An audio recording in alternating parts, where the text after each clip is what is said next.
No Money Spent episode 14, a video that I have been waiting to make for about a month. As you guys know, I didn't upgrade my team for a few weeks, and if you have not watched the previous No Money Spent where it goes through really 40% of my team upgrades, make sure you watch that so you're not left out in the dark for a lot of team upgrades you might not have seen if you missed a few episodes. But yes, we have not upgraded the team for a few weeks. We were waiting for team diamonds, and let's not waste any time. Let's hop right into the team upgrades, starting out on defense.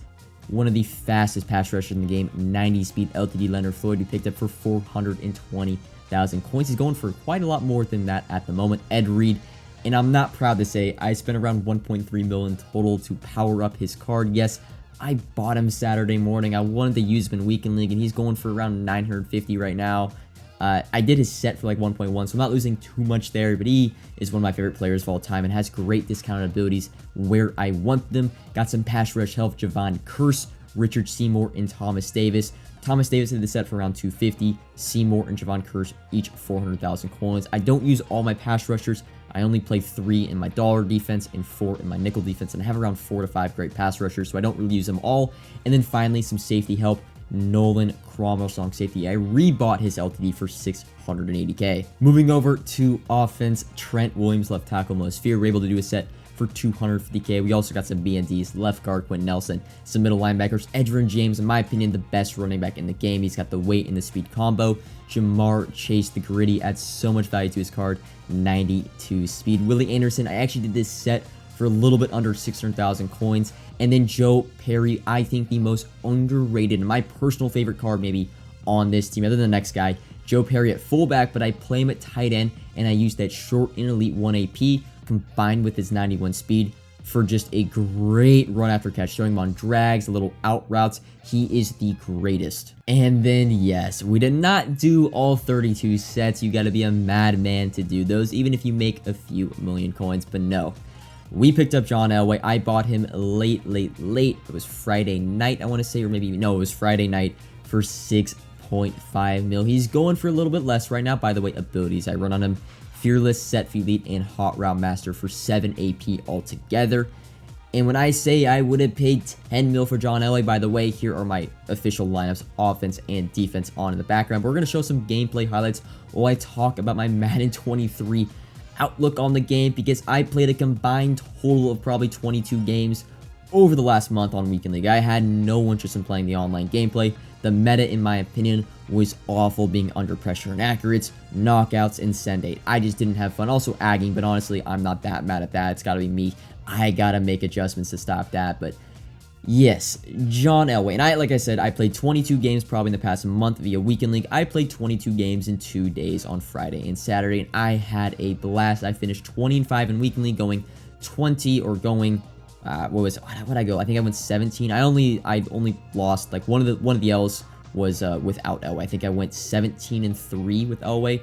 I just was having a blast. I'm be honest, John Elway counters, and he changed my entire outlook on Madden 23, because I felt like before Elway, and I know you guys in the comments, new people to my channel, are going to say, you spent 6.5 mil, you're pay to win, the only reason you win is because John Elway. And I'm just going to say, what do you want me to do about that? Because before John Elway, when you go to choose a quarterback, you can really only have 2 options. You can use Fearless or Set Elite. If you want Fearless and Set Elite, you're going to have a super long release, and they send 8 at you, you're not going to get the pass off. Now, the issue I felt, and it was one of my most unenjoyable Maddens to play, was if you had Fearless and they had knockouts, you would throw duck farts, and the cornerbacks would pretty much just keep up to you or catch up to your receivers. And by the time they caught it, it would just depend on the animation if you were going to actually catch the ball. And then if you had Set Feet lead and that wouldn't happen, well, if they have 4 under pressures, you're just going to sit there and throw balls in the stands on a 50% rate. And there's nothing you can do about that. People would tell me just adjust. I'm like, what am I supposed to adjust for? It's an RNG. It's a random number generator on if my quarterback throws an accurate pass when there's a guy with under pressure standing 5 feet away. How is that my fault? I have receivers open on every single play, and these people are literally just sending 7 and 8, running man coverage, no help. My guys are open by 4 yards, and my quarterback will send it into the 3rd row. There was nothing I could do about that. There's no adjusting. It was just completely in EA's hands if I was to make an accurate throw. So I felt like going through game, I just had to, close my eyes and cross my fingers and be like, hey, EA, please let me complete a pass if a guy's open by 10 yards. But now I have John Elway. And John Elway, and I can say this confidently, right? I lost 4 games of John Elway. In all 4 games John Elway that I lost, I threw multiple interceptions right at a user or right at a zone, right at a player. And it was completely my fault. I lost 1 fumble in the kickoff and 1 of my losses. But even at that, I got down 17-0 because I threw a pick on my first drive. And that is all I wanted within Madden 23.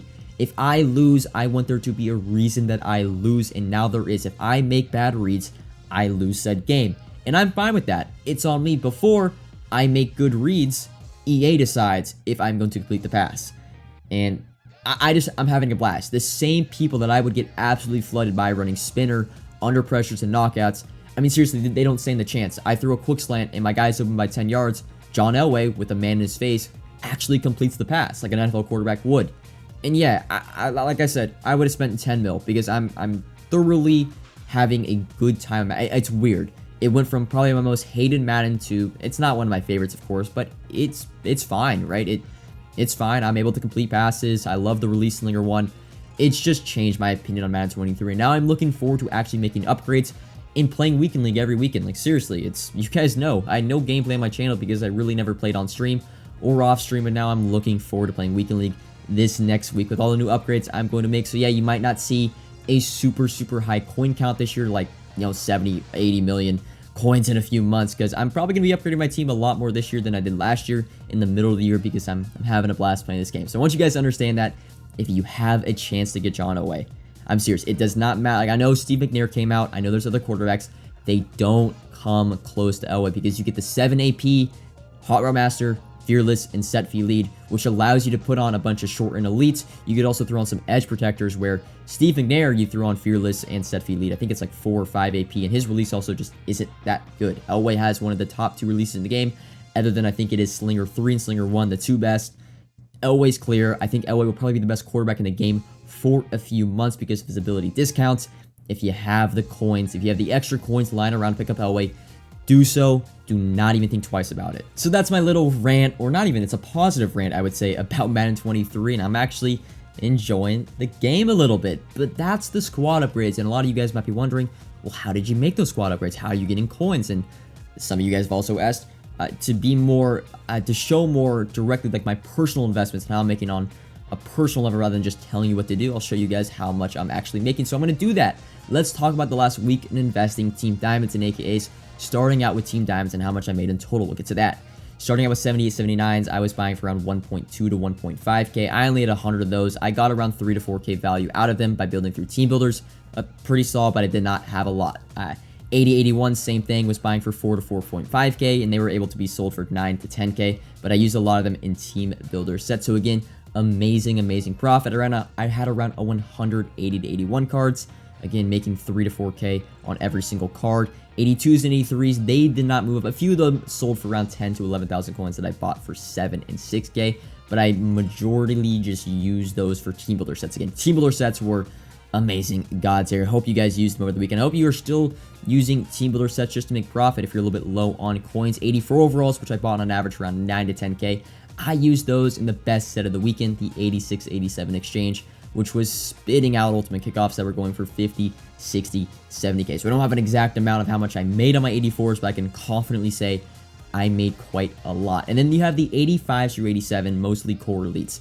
These cards did not go up that much in price. However, I got them for such a good price, being the weekend price combined with the trophy pack market crash price. I was picking them up for around 9 to 9.5 on the training per scale, and using the most feared rerolls and using the team builders and the 86-87 exchange. I did not really lose. I made a loss on 86 overalls, but 87 and 85 overalls, I actually think I made a little bit just because my most feared rerolls were so good. I pulled 92 Derrick Henry, 92 Harold Carmichael, and a few 90 overalls on stream. Those were pretty good. And then you had your 87 overall ultimate kickoffs and your campus heroes in these, which I had around 20 of each. I did not have a ton. I'm not going to lie and say, oh, I had 100 campus hero 87s that I bought for 30k. No, I had around 20 ultimate kickoffs and 20 campus heroes. And I actually sold a lot of them off prematurely. I sold a Robert Quinn for 100k. He was 150 later that night. I sold a Dark Ice Bernard for 70k. Later that night, I think he was 120. And I also sold a Naheem Hines for 50k. And he was around 180 later that night. So I actually lost out on a lot of profit just prematurely selling a lot of my campus heroes. But still, even at that, we made quite a lot. The estimate, and I'll be honest, it wasn't a great investing sequence, I only made around 2 to 3 mil, and it was a lot of work. I had over 900 cards I completely invested in, being from 78 all the way up to 88 overalls. 88 overalls, by the way, I bought for 55 and I sold for 69, so I made like 2 to 3K off each card. Really was nothing. But in total, I made around 2 to 3 mil. It wasn't amazing. It could have been better. I probably should go more to my safe investments, being the 80-81s were a guarantee to go up, and I didn't put a lot of attention into them when I should have. I put more attention into the 84s through 87s because I thought they'd be used a little bit more.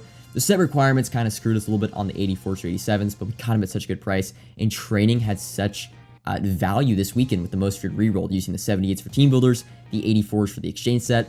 It was fine. It all worked out in the end. However, that wasn't where the bulk of our, the most profit we made was off team diamond investing, but efficiency-wise and opportunity cost-wise, it was AKAs. So 88 overalls, I bought around 50 for a total of 62 to 63K each. Sold those off, bought those on Monday night, sold those Wednesday night for around 76.5K, most of them making, 6 to 7K per card, times that by 50, you can do the math, 300 to 350K profit after tax on those 88 overalls. But the 89 overalls, man, these were beautiful. So I bought a total of around 65 to 70 of them on average for 80,000 coins. The first night, I bought them Monday night for 90K, and then the trophy pack hit, and I had to buy a ton more for 70 to 75K, and I finally got my average price down to 80,000 coins. And if you guys know, the 89 AKA shop all the way around 120 to 125K Sunday afternoon on the announcement of Steve McNair. Now, I did sell a couple of them for 95K earlier in the week just to lower my numbers a little bit, but even at that, I sold an average of the 65 89 AKs that I bought for 80K for 110 or 105K after tax, being 25K profit times 65. You guys can do the math on that, but it's well over 1 million coins profit on a 6-day investment. Unfortunately, we're not actually using the 89 AKs as an investment this week. We're only investing in 88s and 84s. If you watch Market Monday, you'll know about that, but that's how my investments went down in the past week. We made a killing off our AKs. Team Diamonds could have gone better, but it really, could have gone worse. We still made a few million off of those beautiful ultimate kickoffs, those campus heroes, and really the low overall cards. So those were your team upgrades. Those were your coin making, or my coin history upgrades, how I did in the past week. Now we're going to talk about a little bit of some account updates and how I plan on upgrading my team for the next few weeks. So starting off, what's my binder right now investment wise? It's just 84s and 88s at the time of your watching. I have quite a lot, around 90 plus 88s, and I think around 40 plus 84s. I plan on buying a little bit more after I'm done recording this video. But account update wise and squad update wise, as you guys know, I went a month without upgrading my team from around campus heroes all the way to team diamonds, and we are now going into a little bit of that phase again for the next few weeks. We have all Madden next week, we have most feared this week, and then we have harvest, and then we have blitz. My plan now is to rebuild. By the way, coin wise, where my account is at plus my team, I have around 15 mil in the bank plus my team. I want to say around 27, 28, 29 in total worth of value, but I'm going to continuously make small baby upgrades to my team, so my coin count really, and I'm always really making investments, so my coin count is never going to be super high until I go fully liquid, probably going into the blitz promo. But yeah, that's the plan. That's the expiration date. I think I'm going to start stacking again and making very few minimal upgrades to my team until blitz, and then I'll go all out and upgrade the team completely, complete renovation of the squad. So yes, we're now back into the, what you would say, the bulking phase of my account. I'm going to start stacking my coins over the next few weeks. The promos like Harvest don't really interest me. All Madden I think is going to be really good, but Harvest is, whatever. Blitz is more my cup of tea, and then right after Blitz, we have like a 1 week break, and then we have Zero Chill. So I really got to focus now and prioritize stacking my coins, and not necessarily buying an Ed Reed for 1.3 mil, or in total 1.3 mil on Saturday morning. Be a little bit more patient and selective with the prices I make when upgrading my team. But that's all for this video. Comment if you have any questions. No Money Spent episode 14. Like if you enjoyed. Subscribe if you are new. And until next time, peace.